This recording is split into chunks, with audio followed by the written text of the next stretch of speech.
बहुत सारे और हकूक़ की हम बात करते हैं, लेकिन आज जिन हकूक़ की हम बात करने वाले हैं वो है बच्चों के हकूक़। हमारे साथ मौजूद हैं the very beautiful Sara Ahmad. सफ़र का आगाज़ कैसे हुआ? I was studying in college when I realized that I want to do something for the country. कुछ actually काम कर सकते हैं आवाम के लिए। तो मैंने पॉलिटिक्स ज्वाइन करी. I got an opportunity to deliver, to work, and I was able to touch lives of so many children, you know. And मतलब मुझे एक प्रिविलेज मिला, मुझे एक ऑनर मिला कि मैं काम कर सकूँ, उनकी ज़िंदगी बदल सकूँ. सब कुछ जो है ना, it revolves around the rights of children. चाहे वो कॉर्पोरेट पनिशमेंट बैन पे मेरे रेजोल्यूशन रही है, चाइल्ड मैरिज पे मैं बिल लाई हूँ, फिर और इस तरह डिटेल में हम जाएंगे तो I tell you. But it all revolves around child rights and budget. जब बजट स्पीच में तो वो बजट था मेरे इदारे का. अगर स्कूल माँ बाप भेज रहे हैं बच्चे को, वो तो बच्चे का हक है. I mean they have to go to school and education उनका राइट है. तो उसकी कंप्लेंट पे कुछ भी नहीं होगा एक्शन ऑफ कोर्स. लेकिन अगर कोई चाइल्ड अब्यूज या उस तरह की कंप्लेन होती है तो फिर हमारा नंबर है 1121 जिसपे हम इंटरवीन करते हैं. तो ये फैसिलिटी दूसरे बच्चों के लिए नहीं है, तो बच्चे इसको अपना एक वेपन समझ के यूज ना करें.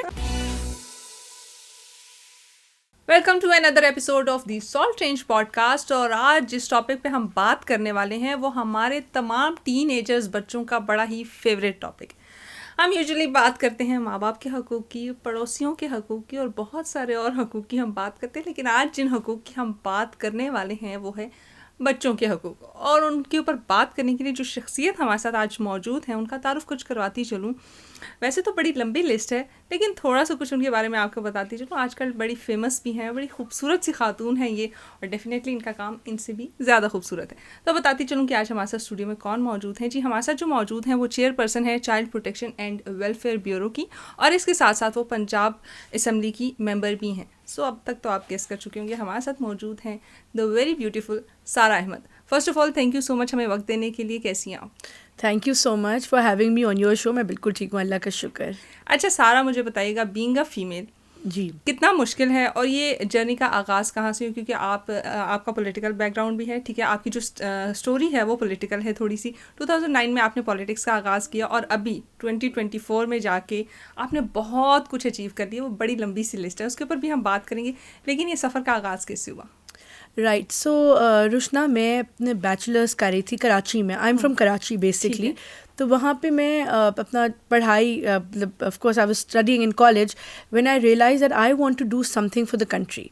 मैंने मल्टी नेशनल्स में भी उसके बाद जब मैं ग्रेजुएट कर गई मैंने काम किया और मैंने पढ़ाया भी है. तो मैंने डिफरेंट जो है ना मराहल से गुजर के I realize that my true calling was doing something for the country, for Pakistan. तो और वो मैंने सोचा कि किस तरह हो सकता है. तो वो आई थॉट कि पॉलिटिक्स के through and you no by being in the assembly and उस तरह आप जो है वो कुछ एक्चुअली काम कर सकते हैं आवाम के लिए. तो मैंने पॉलिटिक्स ज्वाइन करी. अच्छा, जब मैंने ज्वाइन की, because I am from a very non political family, I have a business background, तो that came as something very big for everyone, as a surprise basically. And मुझे बहुत ज़्यादा criticism का भी सामना करना पड़ा फैमिली से, फ्रेंड्स से इसलिए क्योंकि फैमिली तो डरती थी ना, बिकॉज आपको पता है अभी भी politics is suppose to be a taboo, you know. एक वो है, एक स्टिग्मा अटैच्ड है कि women being in politics is not looked upon so respectfully, आप कह दें, although it's not the case. And तो एक तो फैमिली से सामना करना पड़ा मज़ाहमत का. उसके बाद मेरी फ्रेंड्स कहती थी कि you know you can do so well in the corporate world. वो सब काम कर रही हैं, जॉब्स कर रही हैं, you know, and they highly paid. तो कहती हैं why are you choosing this field for yourself. But मुझे यू नो यहाँ पे रिफॉर्म्स लाने का शौक था, मुल्क में कुछ और अच्छा यहाँ के सिस्टम को सही करने का. तो मैंने पॉलिटिक्स ज्वाइन की. सोचा कि मैं आउट ऑफ द बॉक्स आके चीज़ों को जो है वो डिफरेंट करूँ. जी, अच्छा, पॉलिटिक्स में जब आप आई जी, तो अब तो मैं देख रही हूँ जो आपका जितना भी प्रोफाइल है उसमें पॉलिटिक्स कहीं नहीं है. जी, वो क्या बिल्कुल. अच्छा हुआ है. तो मैंने ज्वाइन की पॉलिटिक्स एंड देन आहिस्ता आके मैंने रियलाइज़ किया कि कि यहाँ पे जो पॉलिटिकल एक वो है ना परसेप्शन, एंड मैं उस तरह की पॉलिटिकल इंसान हूँ नहीं. मैं बिलीव करती हूँ, मैं बातों में सिर्फ बिलीव नहीं करती, मैं actually I believe in walking the talk, basically in doing something, implementation. ठीक है, that was my thing. So मुझे जब चाइल्ड प्रोटेक्शन ब्यूरो में प्लेस किया गया, दैट वाज 2019. तो I started my journey as chairperson child protection bureau. वहाँ पे ये तो it was a whole new world. It's like a small ministry. It's actually a big department but it's like a small ministry जहाँ पे I got an opportunity to deliver, to work, and I was able to touch lives of so many children, you know. And मतलब मुझे एक privilege मिला, मुझे एक honour मिला कि मैं काम कर सकूँ, उनकी ज़िंदगी बदल सकूँ, उनको ट्रांसफॉर्म कर सकूँ. अच्छा सारा, मुझे बताएं कि अभी तो आप मेंबर पंजाब असेंबली हैं, ठीक है, आपने 2009 में स्टार्ट लिया, तो बीच में कोई ऐसा फेज़ आया जहाँ पे आपको अपॉर्चुनिटी मिली हो कि आप मेंबर पंजाब असेंबली बन सके या मेंबर नेशनल असेंबली बन सकें? जी बिल्कुल. देखिए अभी जब मैंने एक पार्टी ज्वाइन की रिसेंटली और जब इलेक्शन हुए हमारे, अच्छा तो तब ऑप्शन था कि या तो अब मैं नेशनल असेंबली में जाऊँ या पंजाब असेंबली में, लेकिन I chose for Punjab assembly because मेरा जो इदारा है जो कि that's you know the love of my life, तो उसके बगैर मैं रह नहीं सकती. That is the child protection bureau. वो पंजाब गवर्नमेंट का इदारा है. अगर मैं नेशनल असेंबली में होती तो वो मैनेज करना दोनों बहुत मुश्किल हो जाता बिकॉज उसके सेशंस इस्लामाबाद में होते हैं. तो मैंने I was very clear on this कि I need to be in the Punjab assembly. अच्छा, और एक इम्पॉर्टेंट बात यह है कि the reason why I wanted to be in the Punjab assembly या फिर एनी असेंबली वॉज कि मैं बच्चों के हुकूक के तहफ़्फ़ुज़ के लिए काम कर सकूँ. Nothing else. मतलब अभी तक कितने महीने गुजर गए बट मेरा पूरा फोकस, चाहे वो बजट स्पीच हो, चाहे वो कोई रेजोल्यूशन लानी हो, मैं 4 रेजोल्यूशन अभी तक ला चुकी हूँ. अभी एक मैं बिल लाई हूँ पंजाब असेंबली में. सब कुछ जो है ना, it revolves around the rights of children. चाहे वो कॉर्पोरेट पनिशमेंट बैन पे मेरे रेजोल्यूशन रही है, चाइल्ड मैरिज पे मैं बिल लाई हूँ, फिर और इस तरह डिटेल में हम जाएंगे तो I tell you, but it all revolves around child rights and budget. जब बजट स्पीच हुई तो वो बजट था मेरे इदारे का, तो मेरा फोकस एक ही है. अच्छा सारे, ये अपॉर्चुनिटी तो आपको अभी मिली है कि आप मेंबर पंजाब असेंबली बन सके, ठीक है. 2009 में आपने स्टार्ट लिया, तकरीबन 15 साल में इससे पहले कभी भी चांस नहीं मिला कि आप असेंबली में आ सके? मुझे चांस मिला 2018 के जब इलेक्शन हुए. मेरा नाम नेशनल असेंबली की लिस्ट में था रिजर्व सीट की. उस वक्त of course I was not part of the child protection bureau. हुआ ये कि मेरा नाम बहुत शॉर्ट था कि आई बी एन MNA, ठीक है, everybody was sure about it. The problem was कि I faced a technical knockout. मेरा वोट था रजिस्टर्ड कराची में because I am from Karachi. जब तक मैंने वो चेंज करवाया वो डिले हो गया and I couldn't make it. I went to the High Court, I went to all forums, ECP, but then I couldn't reach the National Assembly. तो उस वक्त it was my major, you know, setback that I faced in my life. And ऐसे था कि for me it was the end of the world because मैंने बहुत काम किया था उधर पहुँचने के लिए. लेकिन you know, एक वो प्लान होता है जो हम बनाते हैं, एक प्लान होता है जो अल्लाह बनाता है. तो इवेंचुअली क्या हुआ कि मुझे तो पता भी नहीं था कि मेरा एंड में I would land at the child protection bureau.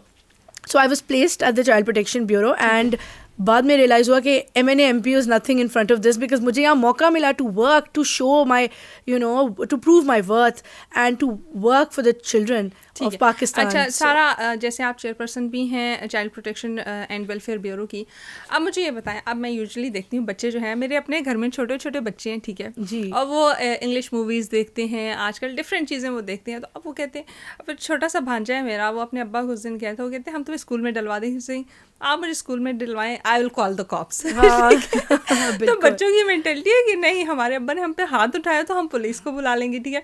पिछले दिन मैं एक वीडियो भी देख रही थी, एक अंग्रेज़ बच्चा था, उसकी अम्मा ना उसको मतलब हर दूसरे तीसरे दिन मारती थी. उसे पुलिस को कॉल कर लिया, कॉप्स आए, उन्होंने कहा कि जी आप बच्चे के ऊपर जो है ना तशद्दुद कर रही है. तो उन्होंने कहा बच्चा स्कूल नहीं जाता और बच्चा जो हर दूसरे दिन छुट्टी कर रहा है, मैं इसलिए मार रही हूँ.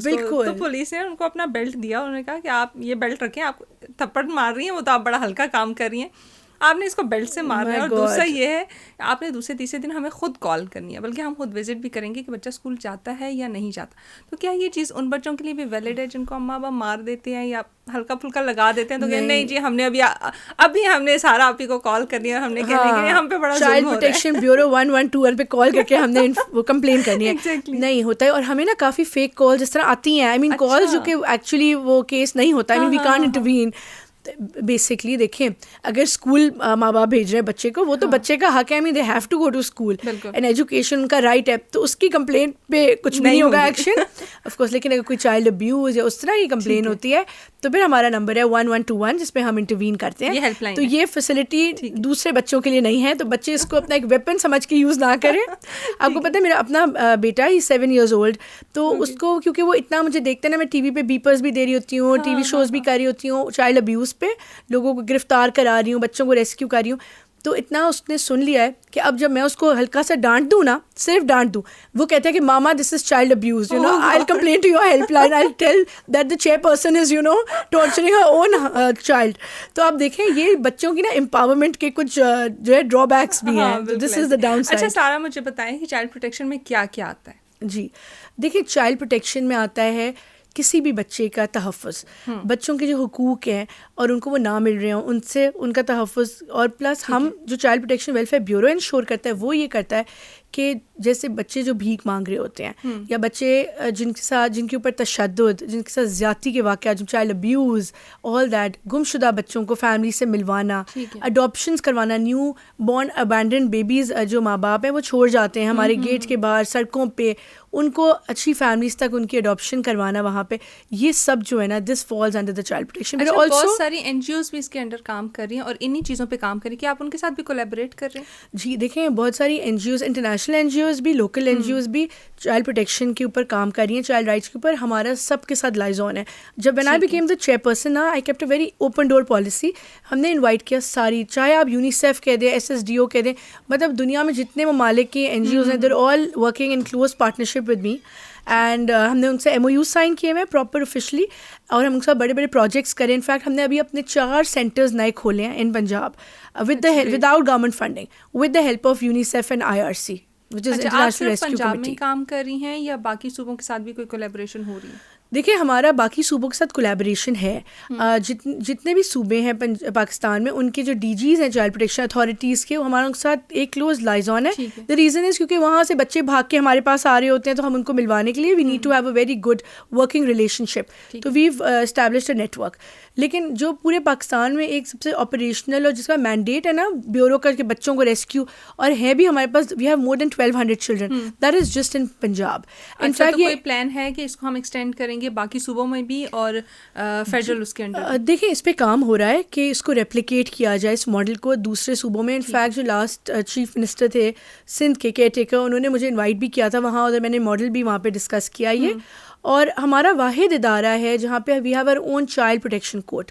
पूरे पंजाब में we have child protection courts where sessions जज सिट्स. तो ये ना पूरे पाकिस्तान में नहीं, ये साउथ एशिया का वाहिद मॉडल है, इसीलिए इसको इतनी रिकग्निशन भी मिली, because it's a very unique model. जी बिल्कुल ऐसे ही, क्योंकि बहुत सारी जगहों पे इस पे काम नहीं हो रहा जी, और वो यही है कि कोर्ट्स के थ्रू ही इन चीज़ों पे काम हो रहा है, जो कि बड़ा मुश्किल भी हो जाता है. आपने बहुत अच्छा किया कि आपने स्टार्ट में ही ना हमें हेल्पलाइन का बता दिया 1121, क्योंकि मैं सोच रही थी कि मेरे जैसा एक लेमैन जब एक चीज़ को देखता है, उसके सामने कोई वीडियो आती है या इस तरह की कोई चीज़, मतलब अक्सर आपके नेबरहुड में कोई बच्चे के साथ जुल्म हो रहा हो, कोई बच्चा मुलाजमत कर रहा हो, अक्सर आप बाजारों में जाते हैं, वहाँ पे आप बच्चे देख रहे होते हैं जो कि बैगिंग कर रहे होते हैं, या फिर बहुत सारे लोग उनको फोर्सफुली भी इस तरह के कामों पे लगा रहे होते हैं. तो मेरे जैसे एक आम इंसान क्या करे उस टाइम पे, और उसके लिए क्या तरीका कार है? क्या सिर्फ वो हेल्पलाइन पे कांटेक्ट कर सकते हैं या कोई और नंबर्स भी हैं या कोई वेबसाइट भी है जहाँ पे वो जी? देखिए, हमारी वेबसाइट भी है, हमारा अपना इदारा है जो लाहौर में हेड ऑफिस है हमारा, बाकी पंजाब में भी डिफरेंट सेंटर्स हैं डिविजनल हेडक्वार्टर्स में. उसके अलावा the main I think the accessibility के लिए हेल्पलाइन है 1121, because my response system is really fast. क्योंकि बड़ा लोगों को मुश्किल लगता है ना कि अब मैं क्या पुलिस स्टेशन जाऊंगा, वहाँ पे कंप्लेन करूंगा, वहाँ पे आगे से मेरे से 20 सवाल होंगे, मेरे पास शायद उनके जवाब ना हो, तो मैं क्या करूँ? They can just call. Ji, they can just call on our helpline. In fact, मैंने recently ना पाकिस्तान को represent किया United Nations में. अच्छा, as a child I always also wanted to do one more thing. I always wanted कि पाकिस्तान का ना नाम अच्छे लफ्ज़ों में लिया जाए, पॉजिटिवली, इसकी पॉजिटिव इमेज बिल्डिंग के लिए ना मैं काम करना चाहती थी globally. But I could imagine even my dreams कि मुझे एक प्लेटफॉर्म मिलेगा. तो जब मैंने यूनाइटेड नेशंस में पाकिस्तान को रिप्रेजेंट किया ना लास्ट ईयर, तो वो that was something very big. It was like a dream come true, because वहाँ पे दूसरे ममालिक के रिप्रेजेंटेटिव्स मौजूद थे, and they were very like ministers मौजूद थे. फर्स्ट लेडी आई थी from Turkey, from Sierra Leone. They heard my speech, so they met me after the conference. So that happened at during the UNGA session. And how was the response? लोगों का क्या response है? ये पाकिस्तान से आई हैं. So they were very very surprised and they were very impressed. मुझसे जो भी मिला ना उसके बाद जो सारे representatives, उन्होंने कहा कि we can't even imagine कि पाकिस्तान में इतना अच्छा काम हो रहा है, because normally पाकिस्तान का नाम negative terms में law and order this that सुना जाता है. तो जब मैंने बताया कि हमने एक साल में 5,000 से ज़ायद चाइल्ड अब्यूज़ सर्वाइवर्स को रिहेबिलिटेट किया, so that was something big for them.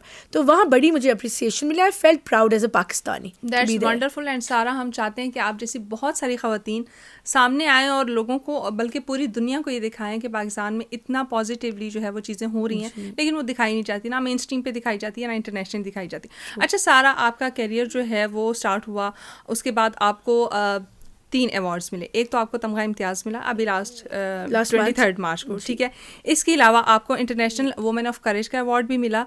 US ambassador थे डोनाल्ड ब्लूम, उनकी तरफ से. वो क्या स्टोरी थी और वो किस रिकग्निशन में मिला? राइट. पहले मैं बताऊंगी US एम्बेसडर वाले अवार्ड का. बेसिकली ये US स्टेट डिपार्टमेंट जो है ना, वो ये अवार्ड देता है. तो मुझे मिला था Pakistan international women of courage award. I was a nominee for Pakistan. And ये दिया जाता है करेज और लीडरशिप, दो क्वालिटीज़ अगर किसी में हो, then they nominate that person. तो पूरे पाकिस्तान से they nominated me, and based on my work, because हम लोग, मैंने आपको बताया कि हम ना बेगर माफिया के खिलाफ भी काम करते हैं. अच्छा, यहाँ पे सॉरी टू कट यू, ये हर साल एक चेंज नाम आता है या आफ्टर सम इयर्स जो है ये होता है? पिछले साल देयर वाज नो नेम, 7 साल पहले देयर वाज अ नॉमिनी. ज़रूरी नहीं है हर साल कोई नाम हो. ठीक है. तो इस बार नाम आया, एंड इसका रीज़न था कि जो हम लोग काम कर रहे हैं ना, out of all the courage and showing bravery by getting gangs arrested, में हम माफियाज अरेस्ट करवाते हैं जो चाइल्ड अब्यूज़ के पीछे हैं, चाइल्ड बेगरी के पीछे हैं, जिसकी वजह से हमें थ्रेट कॉल्स भी आती हैं. फिर लीडरशिप की उन्होंने बात की. जैसे कोविड हुआ, सारे गवर्नमेंट के डिपार्टमेंट, सारे लोग जनरली, इवन प्राइवेट ऑर्गेनाइजेशन, सब डर के अंदर बैठे हुए थे. बट आई थॉट दैट जो कोविड की ड्यूरिंग में चाइल्ड बेगर्स थे, I thought we should lead from the front. तो मैंने अपने पूरे डिपार्टमेंट के ऑफिसर्स को कहा कि नहीं मैं जा रही हूँ. इनफैक्ट वो डरे, उन्होंने कहा कि हमारे पेरेंट्स हमें अलाउ नहीं कर रहे. तो आई सेड ओके तुम लोग नहीं जाओ, I am just going on the street. So I went with some of my police people, and then they had to come because they were like madam is going, and you know. तो वो हमने we led from the front during Covid also. और बिल्कुल peak Covid था जब सब डरे हुए, हमें भी लग सकता था कोविड, आई मीन उन बेगर्स से भी लग सकता था. तो इस तरह के हमने काफ़ी इनिशिएटिव्स लिए. तो on the basis of all that ये US एम्बेसी, US एम्बेसडर ने अपने घर पे रिसेप्शन रखा in my honour. There were 100 women leaders who were invited from Pakistan at that reception. So it was a very nice thing. It was really nice of them to acknowledge what's being done in Pakistan. Wonderful. जी. अच्छा, दूसरा award आपको मिला है international collaborative award, जो कि आपको मिला था इटली में. वो भी क्या इसी की रिकग्निशन थी? जी, वो 2022 में जो ग्लोबल कोलैबोरेटिव है, ये हार्वर्ड यूनिवर्सिटी का एक रिसर्च ग्रुप है. इन्होंने जो है वो पूरे दुनिया में से 7 ख़वातीन को चूज़ किया, ख़वातीन और मर्दों को चूज़ किया जो चाइल्ड अब्यूज़ के लिए बेहतरीन काम कर रहे हैं. तो इसलिए उन्होंने चाइल्ड सेक्शुअल अब्यूज़ के लिए, तो इसलिए उन्होंने मुझे एज अ हीरो इनवाइट किया और वहाँ अवार्ड दिया. That also meant a lot because Italy में ये अवार्ड रोम में दिया गया, और वहाँ पे भी सब पूरे दुनिया के ग्लोबल लीडर्स, मतलब सारी यहाँ पे जितनी दोनों ऑर्गेनाइजेशंस हैं उनके हेड्स वहाँ पे मौजूद थे. So they were very appreciative because I gave a speech और मैंने अपने काम का बताया और डेटा शेयर किया. That's very good. अच्छा सारा, जब शुरुआत हुई चीज़ों की तो तब ज़ाहिर है थोड़ा सा मुश्किल भी होगा, और फैमिली कहती भी होगी कि सारा किन चीज़ों में पढ़ रही हो, लड़की हो, बहुत मुश्किलात आएंगी, हम पे भी बड़ा बर्डन पड़ेगा.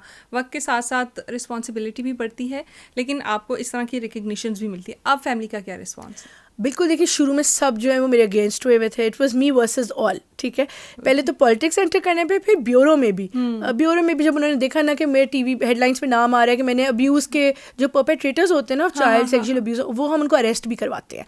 तो कभी कभी FIR में हम नामजद होते हैं खुद. तो माई पेरेंट्स, वो मेरा नाम तस्वीर आ रही होती है फिर टीवी पे. तो then my parents, oh my God, they used to always call me immediately. जब मैंने कोई एक्शन लिया वो टीवी पे चला, and they would call me and say कि what are you doing, you don't care about your family, तुम्हें कुछ हो जाएगा, तुम छोड़ दो ये काम. तो ये सब मैंने ऑफकोर्स फेस किया. और लेकिन मेरे हस्बैंड ने हमेशा, और फिर पेरेंट्स से भी, देखिए अच्छे काम को दे ऑलवेज सपोर्टेड, बट वो डरते भी रहे साथ साथ. तो my husband played a very pivotal role in this, in my you know work with me going forward in life, with my career. तो वो, so that's how I made it. And अब now everybody supports. And अब जो सारे awards पे भी they were very proud of me. The family support. माँ बना कभी कभी बड़े कंसर्न्ड हो जाते थे कि सारा क्या कर रही हो, तुम्हें अपनी बिल्कुल परवाह नहीं. That's natural. कभी कुछ ऐसा हुआ है जो कि बड़ा ही थ्रेटनिंग हो, जहाँ पे आपको कॉल्स भी आई हो, जहाँ पे आपको बोला गया हो कि नहीं आप बैक ऑफ कर लें, क्योंकि चाइल्ड अब्यूज़ के जो मोस्टली केसेस होते हैं वो बड़े हाई प्रोफाइल होते हैं.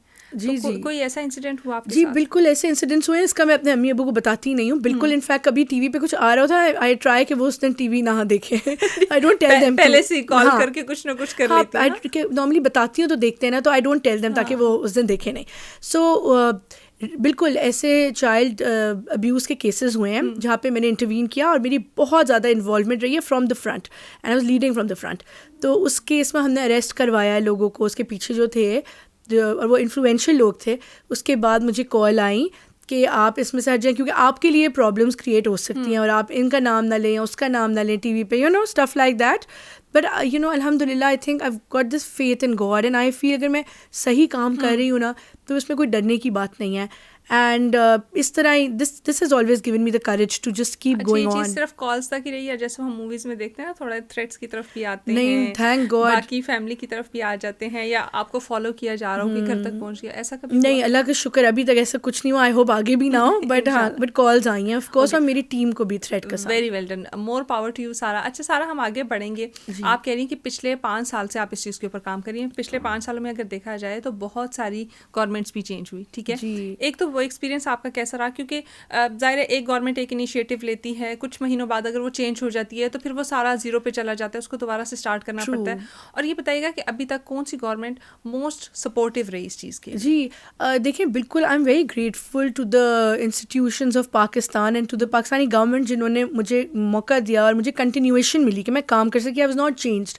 अब ऑफ कोर्स आपने सही कहा है कि जब कोई नई गवर्नमेंट आती है तो पूरी टीम बदल जाती है, राइट। अब उन सबको अपना मेरा एक विजन है, अपनी आइडियोलॉजी है बच्चों के हवाले से, उनको और ब्यूरो को ऊपर कैसे लेके जाना है, स्ट्रेंथन कैसे करना है, उन सबको ये समझाना from the scratch has been very tough. चाहे आप पुलिस ले लें, चाहे आप कोई भी डिपार्टमेंट, सब बदल जाते हैं। होम डिपार्टमेंट जिससे हम डील करते हैं, उनके सेक्रेटरी से लेके नीचे तक, तो इट हैज़ बिन टफ, लेकिन I manage to do that.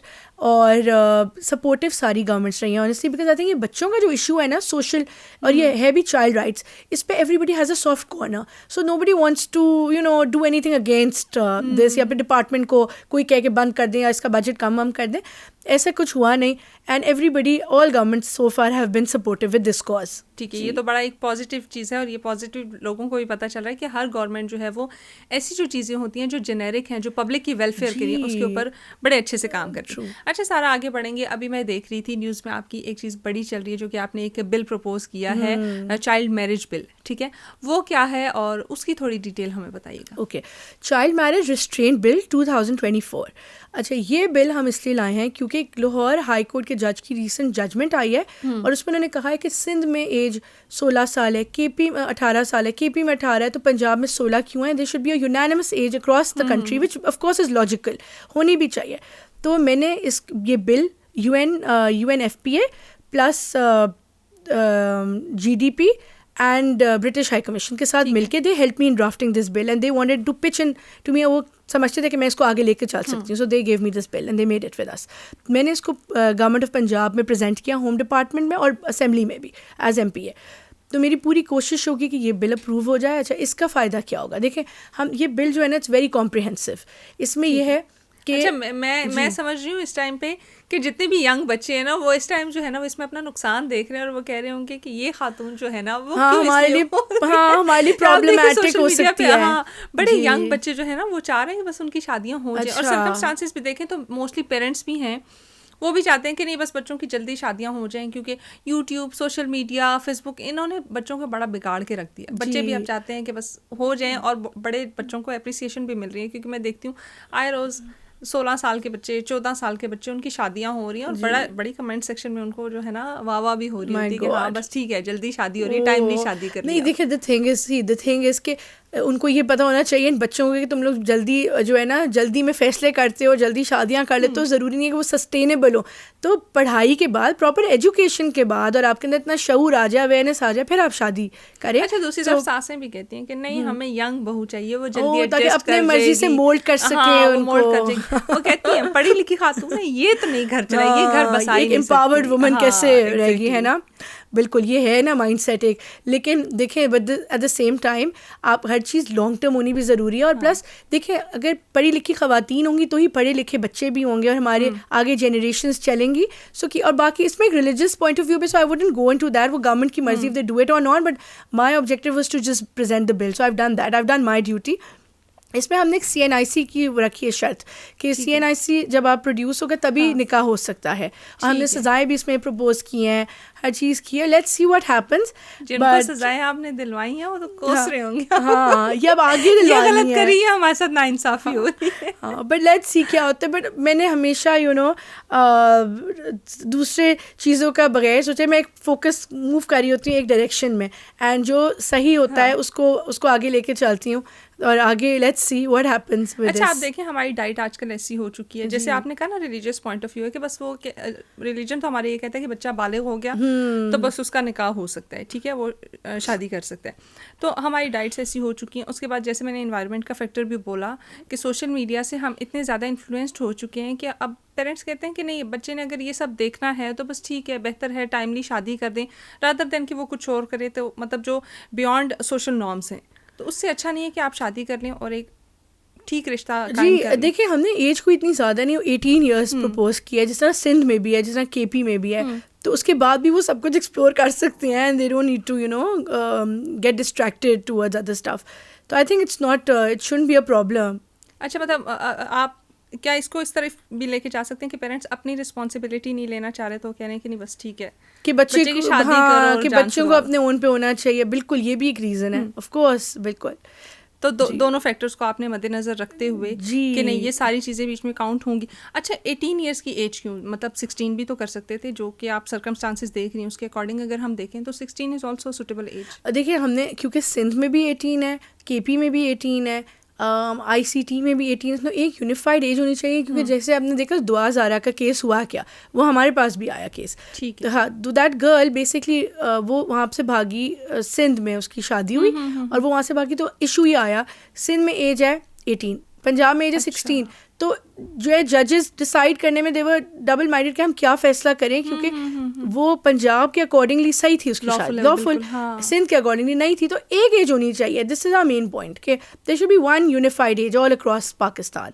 ठीक है, चाहे वो 16 हो या 18 हो, लेकिन बस वो एक यूनिफाइड, उससे हमें वो मतलब स्पेसिफिकली हमने एज पे वो कंसर्न नहीं करना कि नहीं 18 ही होनी चाहिए। हाँ, this should be just unified age. Already दूसरे सूबों में 18 इसलिए हमने प्रपोज किया है। अच्छा, दुआ ज़हरा वाला जो केस था उसमें भी आपके इदारे ने पर्सनली इंटरवीन करके उसको जो है हेड ओवर किया या नहीं, वो आपने गवर्नमेंट के लिए ही बस छोड़ दिया कि नहीं ये इनका हेडेक है, या जो बाकी इदारे हैं, पुलिस केस है तो वो उसको करें हम? जी, देखिए, हमारे इदारे की जो भी हेल्प चाहिए थी गवर्नमेंट को, हमने वो प्रोवाइड की। असल में ब्यूरो का सबसे पहले रोल आता है जब बच्चे को रेस्क्यू करना हो, तो उसको तो ये था ही नहीं ना कि उसने पंजाब में रहना, she had to be shifted back to Sindh, जो वहाँ से जहाँ से वो आई थी, कराची से। तो उसमें हमारा कोई इतना डायरेक्टली रोल नहीं था, फिर भी हमने ऑफर की थी जो हमारी असिस्टेंस चाहिए, we were ready to provide that. आपने सोचा कि हाँ, जहाँ तक हम कर सकते हैं वहाँ तक हम जरूर करें। बिल्कुल, आपको पता है beyond our law, beyond our capacity हम काफ़ी चीज़ें कर रहे हैं अभी। अच्छा, दुआ ज़हरा के अलावा आपके पास कोई ऐसे केसेस आई हैं जिसमें आपने उसको लीड किया हो कि हाँ ये बड़े फेमस केसेस थे और इनको हमने लीड किया और बड़े सक्सेसफुली हमने इनको डील किया? देखिए, वैसे तो हमने एक साल में 7,000 केसेस जो है उनमें इंटरवीन किया है, और वो सारे मीडिया पे नहीं आते, मीडिया पे बहुत कम केसेस हाईलाइट होते हैं। एक एग्जांपल है रिजवाना टॉर्चर केस, आपको पता होगा। वो जो बच्ची को बहुत ज़्यादा टॉर्चर किया, she was on death bed, मुझे तो लगा था कि वो सर्वाइव भी नहीं कर सकेगी, एंड आई मेट हर, मैं हॉस्पिटल बहुत दफ़ा गई हूँ उससे मिलने पहले, और ये तो this was a miracle of God कि वो अब ठीक हो गई, उसकी मल्टीपल सर्जरीज हुई, पंजाब गवर्नमेंट ने करवाई, और अब वो चाइल्ड प्रोटेक्शन ब्यूरो में मेरे पास रह रही है, एजुकेशन हासिल कर रही है, हुनर हासिल कर रही है, एंड शी इज़ थ्राइविंग माशाल्लाह।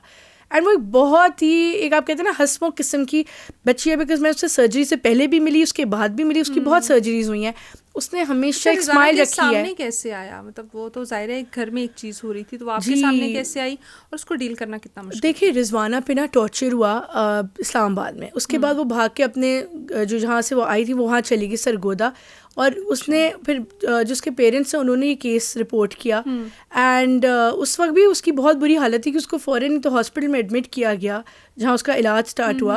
तो उसने अपने मुंह से सारी अपनी स्टोरी बताई है कि उस पर किस किस्म का जुल्म होता था, कितने पीरियड वो जुल्म होता रहा, एंड अनफॉर्चुनेटली देखिए हमारे ना कुछ इस तरह के फ्रस्ट्रेशंस हैं सोसाइटी में, कुछ इस तरह माइंडसेट के लोग हैं, इसलिए मैं समझती हूँ मेंटल वेलबींग भी बहुत ज़रूरी है। लोगों के लिए अपनी मेंटल हेल्थ पे काम करना बहुत ज़रूरी है, ताकि ये ना हो कि वो अपनी फ्रस्ट्रेशंस अपने से कम, अपने से वीकर इंसान के ऊपर निकालें, जिस तरह रिजवाना के केस में किया गया। एग्जैक्टली अच्छा सारा, यहाँ पे मेरा एक क्वेश्चन ये भी आता है, जैसे आपने कहा कि मेंटल वेलबींग के ऊपर काम करना चाहिए। हमारे सामने इस तरह के जितने भी केसेस आते हैं वो बड़े ही एजुकेटेड लोगों की तरफ से आते हैं, ठीक है। हालांकि हम वायलेंस को जब एसोसिएट करते हैं तो हम कहते हैं कि नहीं, ये तो जहालत का काम है, ये अनएजुकेटेड लोगों का काम है। लेकिन जहाँ पे इतना एक्सट्रीम वायलेंस आता है वो हमेशा एजुकेटेड लोगों की तरफ से आता है। इसकी क्या रीज़न हो सकता है? जी बिल्कुल, मैंने केसेस देखे हैं जब डॉक्टर्स ने जुल्म किया अपने घर के एम्प्लॉयज़ के ऊपर, एम्प्लॉयज़ के ऊपर, और मतलब कि लॉयर्स ने सबकी तरफ से नज़र आते हैं हमें होते हुए। Of course this is the educated segment of the society, but यही बात है कि it's not about money, it's not about poverty, it's about one's mental condition, mental health, कि वो किस चीज़ से गुजारे हैं। कुछ लोग साइको हो जाते हैं, वो बचपन से एक कंडीशन जो है ना उसमें होते हैं, एंड फिर बड़े होके वो दूसरों पे निकाल रहे होते हैं। जैसे हमने देखा जो चाइल्ड सेक्सुअल अब्यूज़ के केसेस आते हैं उसमें पता ये चला है ज़्यादातर वो जो परपेट्रेटर्स हैं उनके साथ खुद सेक्सुअल अब्यूज़ हुआ है जब वो छोटे थे, तो फिर वो उनके अंदर एक चीज़ बिल्डअप हो रही होती है and taking it out on the other. इसी तरह मुझे लगता है कि टॉर्चर केसेस में भी इनके साथ खुद कुछ हुआ है बचपन में जो ये निकाल रहे हैं तो दूसरों पे। जो इनका गुस्सा है, गुस्सा, फ्रस्ट्रेशन, बढ़ती जा रही, वो आगे निकालते जी, हैं। एक मेंटल अच्छा, आगे कंडीशन बढ़ते हैं, मुझे बताइएगा कि जैसे आप बहुत सारे इस तरह के केसेस को डील करती हैं तो ये खुद इंसान के लिए भी बड़ा डिप्रेसिंग होता है। सबसे पहले तो ये कि एक कोई ऐसी स्टोरी जहाँ पे आपको लगा हो कि नहीं यार इस चीज़ के ऊपर मैं इतना काम कर रही हूँ तो अब यहाँ पे मेरा दिमाग थक रहा है या मुझे अब बैक ऑफ कर लेना चाहिए, इतनी कोई पेनफुल स्टोरी आपके सामने आई हो, और यहाँ उसके बाद ये भी बताइएगा कि उससे आपने कम बैक कैसे किया कि नहीं I have to do it. देखिए, एक जनरली मैं आपको बताती हूँ, मैंने ज्वाइन किया था ना तो हमारे पास जो मिसिंग बच्चे होते हैं, लॉस्ट चिल्ड्रन जो होते हैं ना, जिनकी फैमिलीज ट्रेस नहीं हो रही होती हैं और वो भाग के कभी किसी ना किसी तरीके से वो गुम हो गए अपने पेरेंट्स से, लॉस्ट हो गए, हमारे पास रह रहे हैं। वो चीज़ जो थी वो एक ऐसी चीज़ थी जिसकी वजह से I couldn't sleep for nights. बहुत मेरी प्रॉब्लम होती थी, it use to really disturb me कि उनके पेरेंट्स मिल नहीं रहे और वो अकेले हैं, वो they want to go back to their families और वो मिल नहीं रहे। तो ये एक चीज़ थी। अदर देन दैट इंसिडेंट कोई मैं आपको बताती हूँ कि एक न्यू बॉर्न बच्ची, मतलब कुछ दिनों की पैदा हुई हुई, आप समझे 1 day old और 2 days old, उसको उसकी बायोलॉजिकल मदर ने जो है ना वो उसका थ्रोट स्लिट करके शी ट्राई टू किल हर। तो that was very traumatic for me. तो ये हमें रिपोर्ट हुआ केस, उस बच्ची को तो बचा लिया गया, यू नो, किसी ने नेबरहुड में से आवाज़ें सुनी बच्ची के रोते हुए तो बच्ची को बचा लिया। एंड आप सोचिए baby, because the mother wanted to, she did not want a girl child, so she wanted to get rid of the baby anyway, so या उसको कोई फैमिली प्रेशर होगा whatever।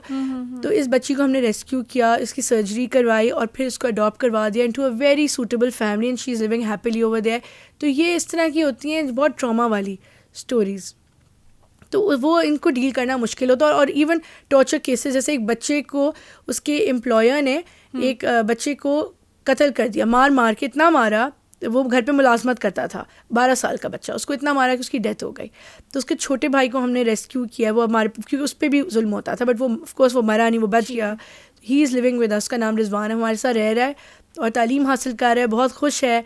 तो कुछ केसेस में ऐसे पॉइंट्स आते हैं जब आप कहते हैं कि oh this is really tough and you know इसको मैं कैसे फेस करूं। अच्छा, लेकिन वो प्रेशर फिर आपकी फैमिली के ऊपर भी आता है, तो वो कितना सपोर्ट करते हैं, वो कितना अंडरस्टैंड करते हैं सिचुएशन में? कुछ जो ऐसी डिस्टर्बिंग स्टोरीज होती हैं वो ऑफकोर्स मैं अपने हस्बैंड के साथ और घर में पेरेंट्स के साथ शेयर करती हूँ, तो वो बड़ा ऑफकोर्स वो सपोर्ट करते हैं कि इसका इतना अजर है, इसका इतना सवाब है, you know, doing something good for Mankind and saving somebody's life, it you know it means a lot. तो वो सपोर्ट के साथ इंकरेजमेंट मिलती है। फिर जो मीडिया बहुत ज़्यादा सपोर्टिव है, हमारा Pakistani media is very supportive, तो वो उनकी सपोर्ट इंकरेजमेंट जो है ना, और दोस्तों के सब इंकरेज कर रहे होते हैं अच्छे काम जो मैं कर रही हूँ, तो that gives me the strength to go on. अच्छा, ये तो वो स्टोरीज़ हैं जो कि वाकई में हो रही हैं, तो उसके लिए आपने स्टेप लिया। अब जैसे आपकी हेल्पलाइन है 1121, ठीक है, 1121 आपकी हेल्पलाइन है, उसके ऊपर यूजली लोग शरारत के लिए भी कॉल कर लेते हैं। यूजली लोग जैसे बच्चे फारिग बैठे होते हैं तो कहते हैं कि हम कॉल मिला के देखते हैं कि क्या वाकई ये हेल्पलाइन इफेक्टिव है या नहीं। ट्रू। तो ऐसी कभी कोई फेक कॉल आई हो जिसने आपके लिए बड़ा कोई प्रॉब्लम क्रिएट कर दिया हो कि आप वहाँ गए हो, आपने रेड किया और आपको पता चला हो कि नहीं यार ये तो सब कुछ एक ड्रामा था या झूठ था, फ्रॉड था, हुआ, बिल्कुल ऐसे हुआ। मैं आपको एक इंस्टेंस मुझे याद है, मैं बताती हूँ। एक औरत थी, उनकी दूसरी औरत से लड़ाई थी, वो एक ही मोहल्ले में रहते थे। उन्होंने उसको फंसवाने के लिए हमें एक फेक कॉल कर दी कि वो अपने बच्चों को मारती हैं, तशद्दुद करती है। हमारी टीम इंस्टेंटली गई, because we have very quick response time, we went.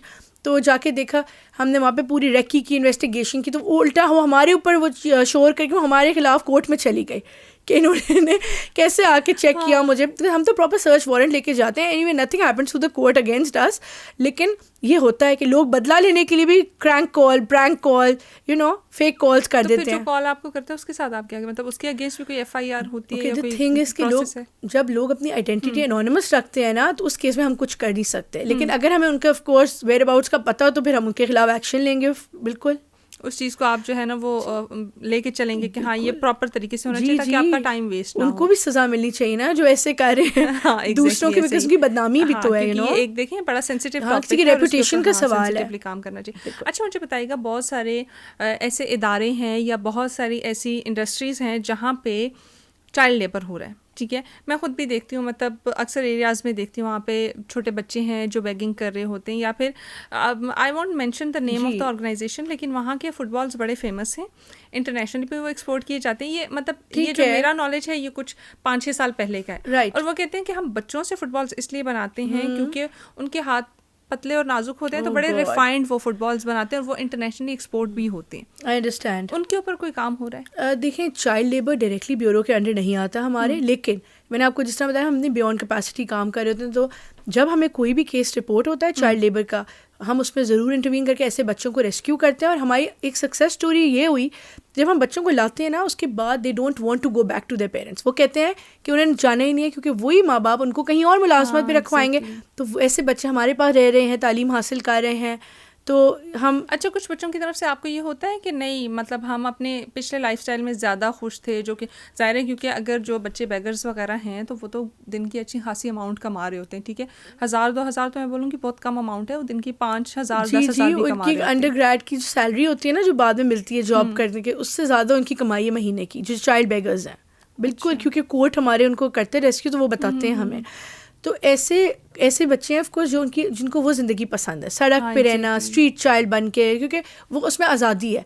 They get फिर, लेकिन उसके इतने उसमें वो फिर दे वल्नरेबल टू चाइल्ड अब्यूज़. वो ड्रग्स में पड़ सकते हैं और ड्रग्स में होते हैं, वो ड्रग एडिक्ट्स बन जाते हैं. Exactly. तो हम उनको उस चीज़ को रोकने के लिए भी हमने, आपको पता है, अपने इदारों में ना बार्ब्ड वायर्स लगाई हुई हैं. हमारे पास सिक्योरिटी गार्ड्स हैं, उसका अरेंजमेंट है, क्योंकि ये बच्चों के अंदर रन अवे टेंडेंसीज हैं, they want to run away, तो इनको हम रोकते हैं. डेफिनेटली. तो आप कुछ बच्चे कहते हैं जेल है, but it's not a jail. Of course हम उनको पढ़ा रहे हैं, टीवी, उनको हर स्विंग्स, उनको दुनिया का आप समझे बेहतरीन फैसिलिटीज आदत हुई हुई है ना, तो वो कहते हैं कि नहीं, यहाँ पे हमारे लिए बड़ा. अच्छा सारा, अब हम एक छोटा सा रैपिड फायर सेशन करेंगे. इसमें आपको, क्योंकि मैं भी बड़ा तेज तेज बोल रही हूँ और मुझे आइडिया हो गया कि सारा भी बड़ा तेज तेज बोलती है, ठीक है. तो हम एक रैपिड फायर सेशन करेंगे जिसमें आपने मुझे जल्दी जल्दी जवाब देने होंगे. अच्छा, पहला सवाल, दोबारा जिंदगी मिले तो कौन सा सियासतदान बनना चाहेंगी आप? सियासतदान? हाँ, क्योंकि पॉलिटिक्स आपको पसंद थी, आपने कहा मुझे बड़ी पसंद है. तो कोई भी सियासतदान नहीं पसंद इतना ज्यादा. ओहो, ये तो हमारा जीरो हो गया यार. सॉरी. अच्छा, अगर किसी के साथ चांद पे जाने का मौका मिला फैमिली के अलावा, तो किसके साथ जाएंगी? ओके, चांद पे जाने का मौका फैमिली के अलावा. हाँ. और मैं नाम ही ना ले सकूं इंसान का. ये हमारा रैपिड फायर है, हमें जल्दी जल्दी जवाब चाहिए. किसी पॉलिटिशियन का नाम बता दे. मुझे पसंद, किसी एक्टर का. वो Hamza Ali Abbasi. I am really fond of him. या ये चांद पे हमजा अली अब्बासी के साथ जाएंगे. That's well and good. अच्छा, अगर किसी सियासतदान को मरीख पे भेजने का मौका मिले तो किसको भेजेंगी? किस पे भेजने का? मरीख पे, मार्स. अच्छा, किसी सियासतदान को वो मौलाना फजलुर रहमान. बोझ बर्दाश्त कर पाएगा मार्स उनका या नहीं, इस पे हम बाद में बात करेंगे. नेक्स्ट क्वेश्चन, अगर आप इस फील्ड में ना होती तो आप कहाँ होती? डॉक्टर. मतलब मुझे कोई वो शौक है कि मैं डॉक्टर होती. हाँ. अच्छा, आर्मी वाली डॉक्टर होती या दूसरी? क्योंकि जब मैं छोटी थी ना तो मुझे उनकी साड़ी बड़ी फैसिनेट करती थी. साड़ी, वो कैप, आर्मी वाली, ऑफ कोर्स आर्मी वाली. Another edition. जिंदगी में सबसे ज्यादा रोना कब आया? जिंदगी में सबसे ज्यादा रोना कब आया? जब मैं वो नेशनल असेंबली में नहीं पहुंच सकी. नेशनल, वो ख्वाब टूट गया आपने कहा. नहीं. ओके. कुकिंग करती हैं आप? बिल्कुल. क्या सबसे अच्छा बनाती हैं? अच्छा, मैं इटालियन बहुत अच्छा बना लेती हूँ, चाइनीज़ भी बहुत अच्छा, जापानीज़ भी. मतलब मुझे कुकिंग का शौक है. हम अगले गेस्ट इनके पास होंगे. बिल्कुल. मेरे फेवरेट खाने हैं, तो हम अगला पॉडकास्ट इनके घर से करेंगे. अच्छा, ज़िंदगी का कोई भी बहुत अजीबोगरीब सा वाक़या, या वो जो आपने सोचा हो कि नहीं ये मेरी लाइफ में नहीं होना चाहिए था, इसको मैं किसी तरीके से मिटा दूँ? अजीबोगरीब वाक़या जो नहीं होना चाहिए था. सो एक दफ़ा जब मैं कॉन्सर्ट देखने जा रही थी अपने कजन्स के साथ, एंड मेरे पास जिम्मेदारी थी, आई वाज द एल्डेस्ट. अच्छा. तो वहाँ पे हमारी गाड़ी के साथ वाली गाड़ी में बॉम्ब ब्लास्ट हो गया. Yes. So that was in Karachi. ये बहुत पहले की बात है. अब तो हालात अल्लाह का शुक्र है बिकम गुड. तो अब तो पीसफुल है सब. लेकिन हाँ, उस वक्त हुआ था. एंड हम लोग मतलब वी वर द विक्टिम्स. तो हमारे ऊपर भी वो स्प्लिंटर्स आए थे. We were taken to the hospital. सबने कहा ये लेके गई थी, इसको पकड़ो. जी बिल्कुल. वो मेरा आइडिया था कॉन्सर्ट पे लेके जाने का सब छोटे कजन्स को. जी. तो आप उसको वो जिम्मेदारी जो है ना, वो काला जो आपके ऊपर दाग लगा है वो हटाना चाह रही हैं. That's true. यस. अच्छा, कोई ऐसी ख्वाहिश जो अभी तक पूरी ना हुई हो? कोई ऐसी ख्वाहिश नहीं, एक्चुअली नहीं. सब पता पूरी. आपको मुझे उससे ज़्यादा मिल गया, अल्लाह का शुक्र, जो मैंने सोचा था. सो या दैट्स ऑल डन. सब कुछ मिल गया. ठीक है. अच्छा, आगे का क्या प्लान है? आगे का प्लान है कि बच्चों के लिए ज़्यादा काम करना और मुल्क के लिए कुछ ज़्यादा अच्छा मैं कर सकूँ. I would want that. और पाकिस्तान की इमेज के लिए, यू नो, इमेज बिल्डिंग के लिए. पाकिस्तान का इमेज जो है वो ज़्यादा हाँ, that's like my main, you know, my dream. And अपने पेरेंट्स के लिए, यू नो, कुछ अच्छा कर सकूँ. बिकॉज जब पेरेंट्स चले जाते हैं उसके बाद हमें वो ज़्यादा उनकी कमी महसूस होती है. तो ये सब के लिए, देखने वालों के लिए message, I am sure they can relate to it, कि अपने पेरेंट्स की अपनी ज़िंदगी में, उनकी ज़िंदगी में खिदमत करें. अच्छा, सारा कोई ऐसी चीज़ जो हमसे स्किप हो गई हो और आप बताना चाहती हैं? आई थिंक हमने सब कुछ तो कवर कर लिया जनरली. बट मैं यही एक मैसेज देना चाहूँगी जितनी भी ख़वातीन मुझे देख रही हैं, क्योंकि of course that's taken as a weaker segment of our society. मैं ये कहना चाहूँगी कि कहीं भी सक्सेस को ना कभी भी अचीव करना आसान नहीं होता. It's a very difficult road which goes towards success. तो आपने हार नहीं माननी, डिस्ट्रैक्ट नहीं होना. लोग होते हैं जो आपको लेग पुलिंग करते हैं, राइट लेफ्ट पे डिस्ट्रैक्शंस होती हैं. एक फोकस के साथ आगे जाएं. फेलियर को, don't take failure as a shame. Take it as an opportunity. From my side. Yes. सारा तो बिजनेस फैमिली से थी, वेल एस्टेब्लिश फैमिली से थी, तो वो तो यहाँ तक पहुँच गई. लेकिन कोई आम सी लड़की जो कि लोअर पंजाब से हो या पंजाब से हो या सिंध के किसी दूर दराज इलाके से हो, रूरल एरिया, वो सारा बनना चाहे तो क्या करे? देखिए, इसका ना वो वेल स्टैब्लिश है, ऑनेस्टली कोई लिंक नहीं है काम का. आपके अंदर ना बहुत ज़्यादा डेडिकेशन और पैशन, एक विल टू डू, कि आपने गिव अप नहीं करना. क्योंकि बहुत सारे चैलेंजेस आते हैं, बहुत सारे ऑब्स्टिकल्स आते हैं. It's not easy. तो अगर आप बहुत ज़्यादा एक पॉजिटिव माइंडसेट के साथ आगे बढ़े ना, you can get here. You can get anything in the You can get anything in the world, yeah. ठीक है. Well, thank you so much सारा. बहुत अच्छा लगा आपसे बात करके. एंड डेफिनेटली हमारे बच्चों के लिए एक बड़ा पॉजिटिव सेशन था. बच्चों के लिए भी, उनके पेरेंट्स के लिए भी, और तमाम देखने वालों के, क्योंकि आजकल ये बड़ा हाईलाइटेड टॉपिक है और उनके ऊपर बात करना ज़रा मुश्किल हो जाता है. क्योंकि हम समझते हैं कि नहीं, ये टैबू है या ये मुश्किल है, इसमें जाएंगे तो ये बड़ी लंबी डिबेट हो जाएगी. लेकिन वेल, आपने उसको बहुत कॉम्प्रिहेंसिवली, बड़े अच्छे तरीके से एलेबोरेट किया. Wish you best of luck for all the new ventures. जितने भी आपके आगे प्रोजेक्ट्स हैं, जितने भी आपके आगे माइंड में जितनी भी चीज़ें हैं, वो उन सब के लिए wish you best of luck and hope to see you again as well in the headlines and in the podcast as well. Thank you so much. Thank you. It was lovely being here. Thank you. Same here. एक नई episode के साथ, एक नए podcast के साथ दोबारा मिलेंगे. टिल दैट, दुआओं में याद रखिएगा. अल्लाह हाफिज़.